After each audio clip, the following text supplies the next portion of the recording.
Et nous changeons de décor avec un spectacle de rue où nous allons rencontrer Pril, qui n'est pas un clown ordinaire, il n'est pas comme les autres clowns. Il ne fait pas rire le spectateur par sa gaucherie, il ne fait pas uniquement le pitre.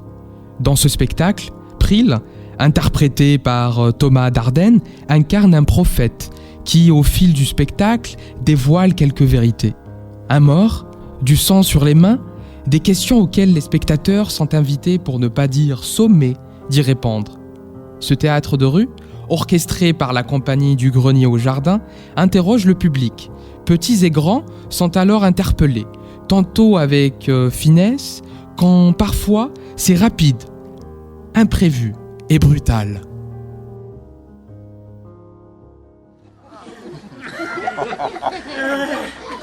T'as des vieux, des jeunes, t'as des riches, des pauvres, voilà.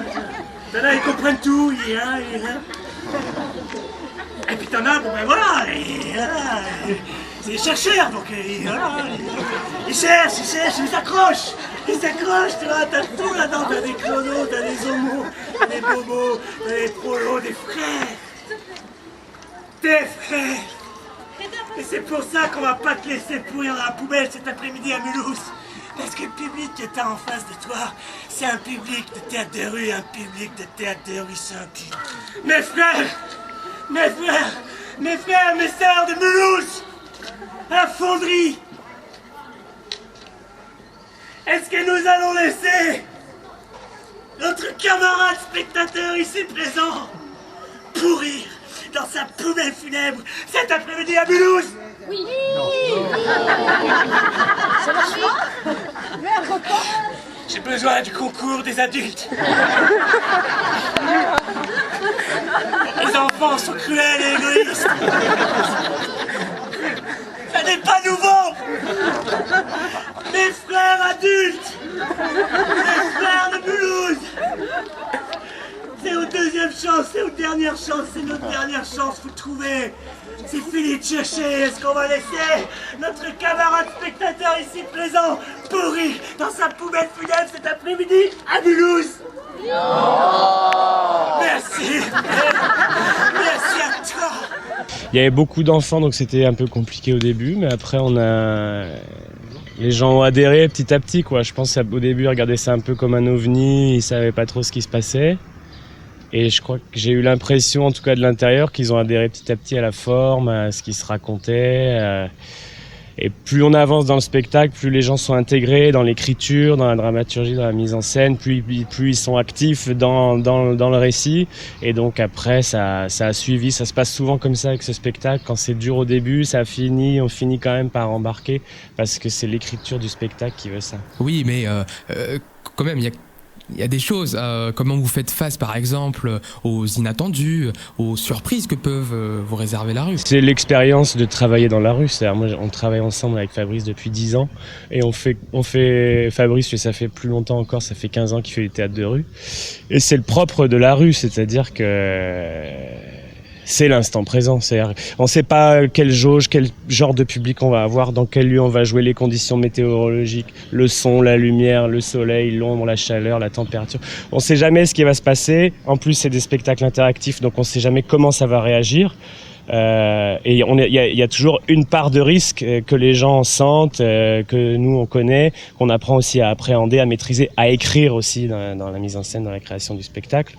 Et donc on a de toute façon toujours des rebonds qui sont prévus, qu'on re-questionne aussi à chaque fois qu'on répète à chaque fois qu'on joue avec Fabrice, le metteur en scène, et on re-questionne tous ces trucs-là. Mais c'est au cœur du travail, comment on s'ajuste dans l'instant présent. Oui, justement, vous avez à côté de vous Fabrice Richard qui est dramaturge, metteur en scène. Peut-être Fabrice, parlez-nous un peu de votre compagnie, de vos projets. Vous avez de nombreuses créations. Alors ça s'appelle la compagnie du Grenier au Jardin. On est basé à Limoges, dans le Limousin. Ça fait 15 ans, un peu bientôt 16 qu'on existe. On a fait une quinzaine de créations, une création par an. On est une compagnie de théâtre de rue.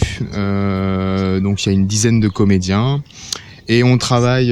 merci, les spectateurs s'en vont. On les remercie, à bientôt. Et on travaille autour de l'univers du cirque, mais pas seulement, du théâtre aussi. On a monté des pièces de théâtre. Là, c'est du clown, mais c'est un clown un peu particulier. On fait des spectacles de cirque qui sont vraiment aussi particuliers, où on va casser les codes traditionnel du cirque. Et on va pas non plus aller dans le cirque contemporain, on fait du vrai cirque de rue. Voilà, on adresse direct avec le public sans quatrième mur. Donc, contrairement au théâtre classique qui apposait une cloison virtuelle séparant le spectateur de la scène, le comédien de son public, le théâtre de rue et le vôtre, en l'occurrence, fait participer le spectateur.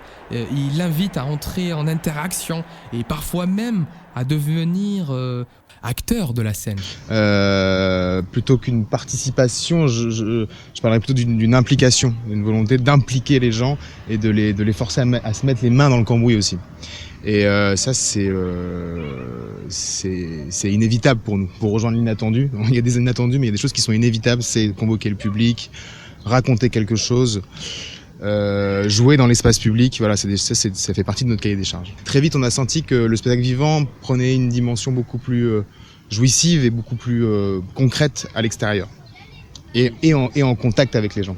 Et politique, évidemment. C'est évidemment politique de jouer dans la rue, la notion de gratuité, la notion de citoyenneté, de ce qui se passe aujourd'hui. Par exemple, on vient jouer pour vous ici, et en fait, on se retrouve avec des enfants du quartier qui viennent. Je trouve ça super.